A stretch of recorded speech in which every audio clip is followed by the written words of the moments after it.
안녕하세요. 저는 부산에서 색소폰을 연주하고 있는 이종현이라고 합니다. 반갑습니다. 저는 이제 4년째 색소폰을 연주하고 있는데요.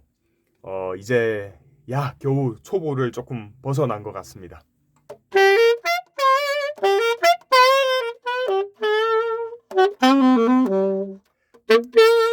사실 아직 너무 부족한 게 많지만 그 초보를 벗어나는 과정에서 한 생각해 보니까 3번 정도 급성장했을 때가 있었던 것 같아요. 그래서 그 3번의 순간을 조금 여러분과 나누려고 합니다.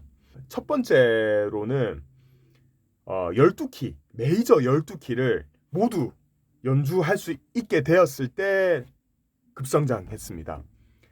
제가 4년 전에 색소폰을 처음 사고 바리톤 색소폰을 처음 사고 선생님을 찾아갔어요. 아무것도 모르는 상태에서 색소폰 좀 가르쳐 주십시오. 그리고 저는 뭐 피아노나 뭐 기타나 뭐 사실 다른 악기들을 조금 다룰 줄 아는데 그래서 좀 악기에 대한 자신감이 있었습니다. 뭐 색소폰 이거 뭐 금방 불겠지. 프로 연주자가 될 마음은 없기 때문에 선생님 제일 잘 쓰이는 12키 중에 4키만 딱 가르쳐 주시면 저는 그 4키 곡만 연주를 하면 되니까 4키만 어떻게 좀 빨리 좀 가르쳐 주세요. 메이저 스케일 가르쳐 주세요라고 하니까 선생님이 막 웃으시는 겁니다. 지금 생각해 보니까 너무 부끄럽네요. 이거 말이 안 되는 거거든요. 그래도 그때 선생님이 12키를 다 해야 되는 이유에 대해서 저에게 설명을 해주시고 친절하게 설명을 해주시고 또 어렵지 않다고 할 수 있다고 이렇게 자신감도 불어넣어 주시고 다독여 주신 게 첫 번째 레슨이었습니다. 얼마나 뭐 당돌한 학생이었습니까? 정말 부끄러운데요. 그때 고민했던 게 아니 12키 꼭 다 불어야 돼? 뭐 사실 뭐 플랫이 5개, 6개 붙고 뭐 이런 것들은 잘 악보에서도 쉽게 볼 수 없는데 왜 불어야 돼라는 생각이 너무 컸습니다. 메이저 12키 꼭 다 불어야 되나? 네, 다 불어야 됩니다. 이유는 명확하고 간단합니다. 기준이 되기 때문입니다.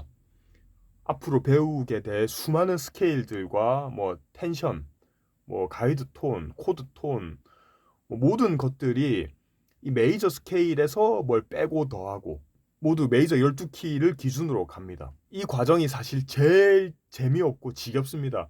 제가 지금 돌이켜 보니까 만약에 그때 12키를 다 해놓지 않았다면 지금 제가 다른 화성학 이론들과 뭔가 스케일들을 응용함에 있어서 아주 제약이 많았을 거라고 확신합니다. 두 번째 순간으로 이제 싱글립에서 팬립으로 바꾸었을 때 실력이 확 늘었습니다. 사실 처음 색소폰을 불게 되면 롱톤, 뭐 앙부셔, 그다음에 뭐 텅잉 이런 게 아무리 중요하다고 선생님이 가르쳐 주셔도 안 듣습니다. 눈에 안 들어옵니다. 왜냐면 안 보이고 불면 소리가 나는데요.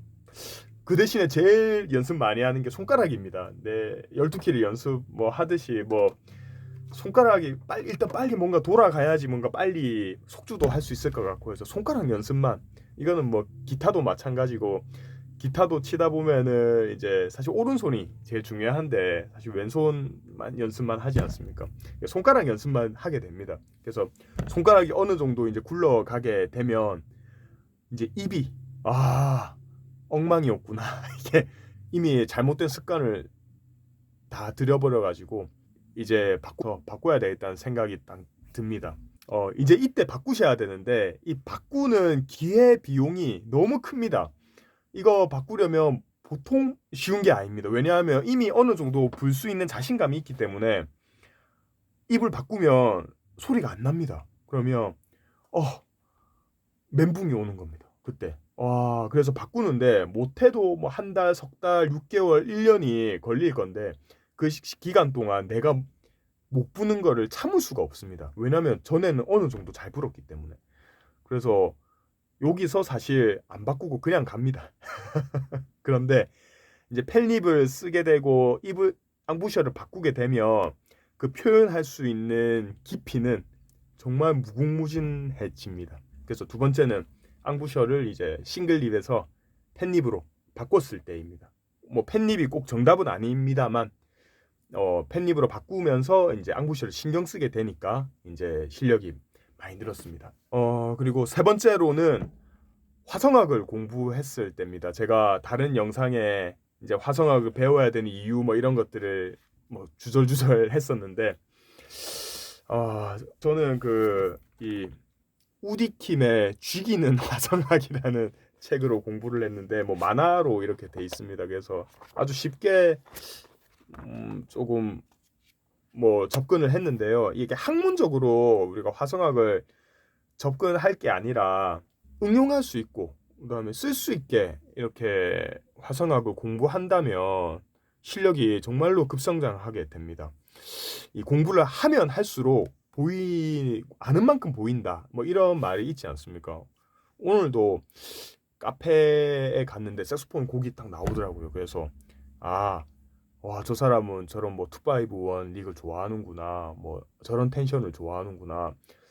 하행 이제 코드 톤을 이제 쓰던데 오늘 나중에 가봐서 연습해야지 이런 생각이 들더라고요. 이제 화성학을 뭐 학문적으로 뭐 이 조표를 이렇게 뭐 하면 어떻게 될까요? 이런 문제를 맞추라는 게 아니라 어떤 커리큘럼이 있다는 것 정도만 이해를 하셔도 내가 뭐 솔로를 하고 이제 연주를 하고 애드립을 넣고 하여튼 무슨 연주를 할 때 그런 것들을 응용해봐야 되겠다. 그런 응용력이 급성장하는 것 같습니다. 그래서 더 재밌게 되고 해야 될 게 생기고 예, 공부를 해야 될 게 있다는 것 자체가 흥미도 유발하게 되고 가서 공부를 꼭 시작해 보시면 듣는 귀가 확 열릴 거라고 확신합니다.